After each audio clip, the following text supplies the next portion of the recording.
Les États-Unis. Les États-Unis.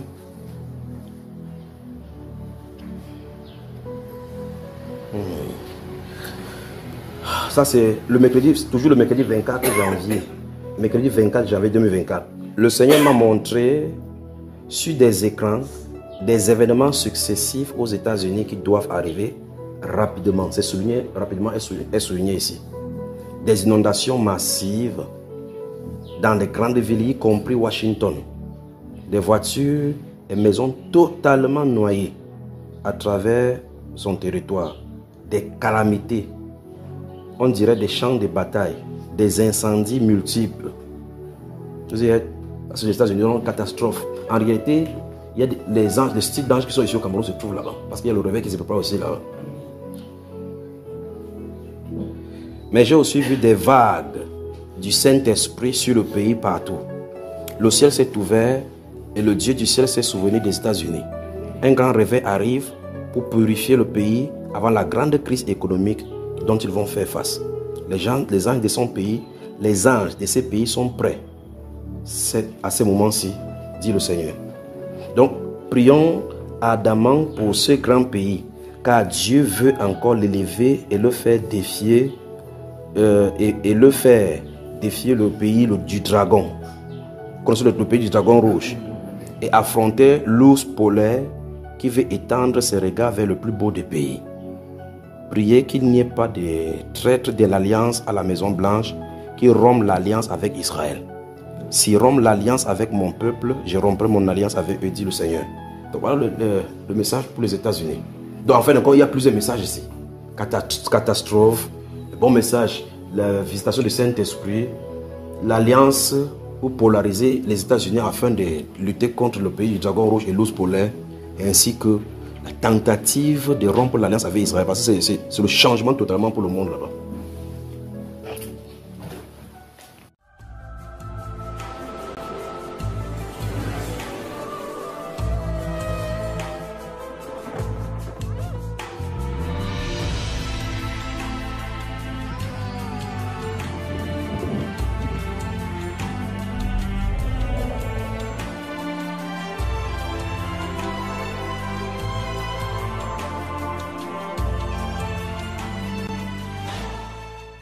Florida is facing a newly upgraded weather threat. The National Oceanic and Atmospheric Administration is now warning of a significant flash flooding threat, the second highest risk level. This after yesterday's flash floods turned deadly. ABC's Victor Kendo has the latest. Millions under a flood watch in South Florida as relentless extreme rain and life-threatening flooding soaks the area. My neighbor across the street has lived here 30 years, and she said this has never happened. Authorities say 2 people were killed in Collier County after a driver lost control and caused a multi-vehicle crash. The already highly saturated ground easily overwhelmed. We were scared. We ended up staying in the living room because we didn't feel safe in the bedrooms if the water was coming in from all sides. Emergency crews say they're doing all they can to keep up. We performed 5 rescues and rescued about 7 or 8 people utilizing our boats. Even using special vehicles like this one to deliver goods to stuck residents. In Hollandale Beach, up to 20 inches of rain falling in less than 48 hours. Towing companies working overtime. What time did you start today? We started yesterday. And you haven't stopped since? We haven't stopped. You've gone through the night? Through the night. The floodwaters so high, making it difficult for drivers to see where the roadways start or end. She thought that was her right turn, and it was the wrong turn. The driver of this car plunging into this canal after thinking she was entering a parking lot. The northeastern part of Miami-Dade County, one of the hardest hit areas. More than 20 inches of rain falling in less than 2 days. There's a lot of families here. Can't get in or out. ABC News correspondent Victor Kendo joins me live now from Miami. Victor, what's it like there right now? Well, Diane, we are getting a much-needed break from the rain right now, but we know it is not going to last long. We're in North Miami, which got the bulk of the rain for Miami-Dade County. This street, it is inundated. It's been underwater for days now, and residents tell me that it has receded just a little bit, but clearly the drainage system is overwhelmed. We also know that on this block, floodwaters did pour inside of people's homes. We met someone, resident here, who hasn't left his home in 3 days now. Diane? Wow. And Victor, South Florida is no stranger to powerful storms and flooding. How does this compare to some of the other storms they've seen, and how prepared are residents and authorities for what's coming? Well, I think right now people just need to remember, be careful when you're driving. If you just look down the block here, there are at least a dozen stalled out vehicles. At this point, people should really know, don't drive through that standing water. And for residents in these hard-hit areas here in North Miami, Hollandale Beach, Aventura, they are tired, they are frustrated, and the warning from authorities, from officials, they're saying don't be deceived by the pockets of sunshine that you get. There's more rain on the way. Diane? Good to know. Not good news, but a good warning for them to keep everybody safe. Nearly 100 million Americans across the country are dealing with dangerous conditions today from this big heat wave we're seeing. The National Weather Service says temperatures will be 100 degrees in a lot of places. Washington, D.C.'s subway system had to restrict trains above ground, worried that the heat might warp the tracks. And as a precaution, Washington, D.C.'s fire department is deploying extra ambulances today. Well, D.C. averages 500 to 600 calls in a 24-hour period routinely. In the heat, they generally spike.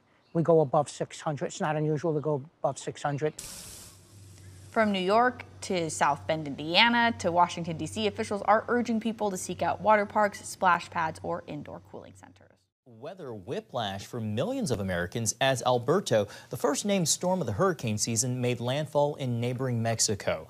Meanwhile, dangerous heat tightens its grip across 16 states, stretching from the Midwest to the Northeast. CBN's Wendy Griffith is here with more on the extreme weather. Wendy.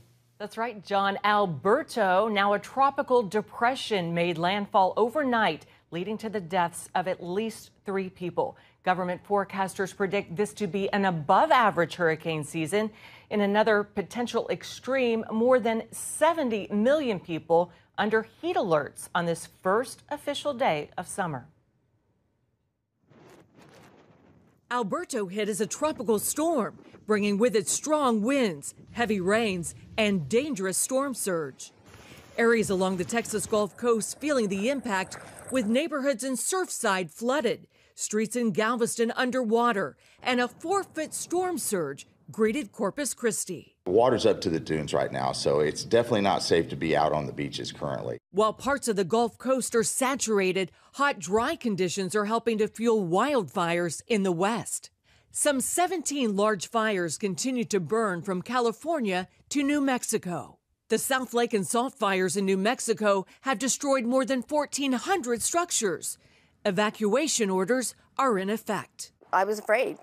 I saw how fast that fire hit my area, and there was no way I was going to take a chance. So we left. Meanwhile, the Midwest and Northeast remain in the grips of a dangerous heat wave. Temperatures in the upper 90s, heat indices into the triple digits in some places. In New York and elsewhere, people flocking to beaches and lakes to try and beat the heat. Kids at this day camp in Pennsylvania using the shade and the pool to stay cool. Just trying to keep them out of the sun a lot and superly hydrated. The health department in Philadelphia declaring a health heat emergency until Saturday.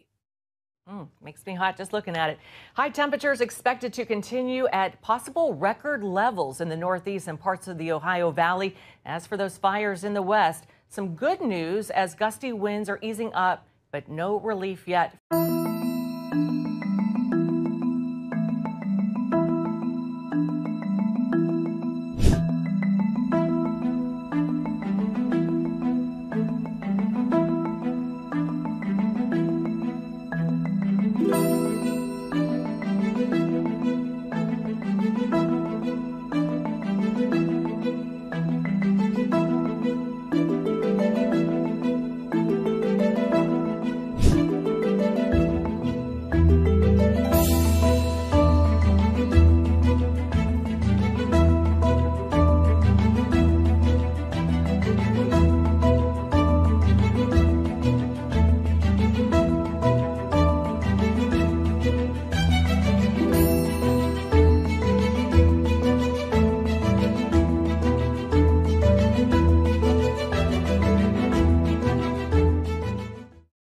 to dramatic new images out of South Florida. Catastrophic flooding triggering a state of emergency with more heavy rain hitting tonight, while in the west, wildfires erupting in the dangerous heat.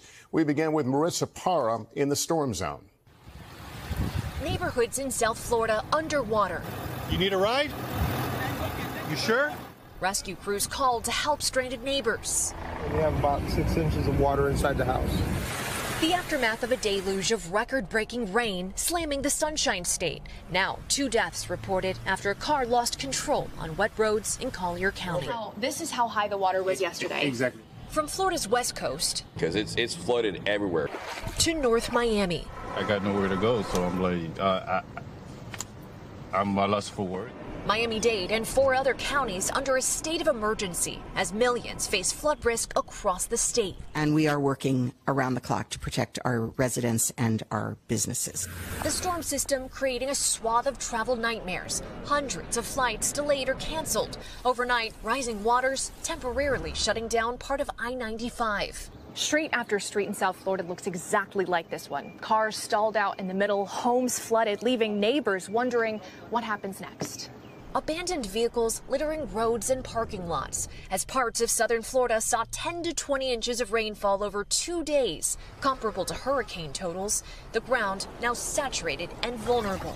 What are you going to do? What I'm going to do, I have no choice. Stay here or go to the hotel. And even more rain in the forecast for a waterlogged Florida. Marissa Parra, NBC News, North Miami.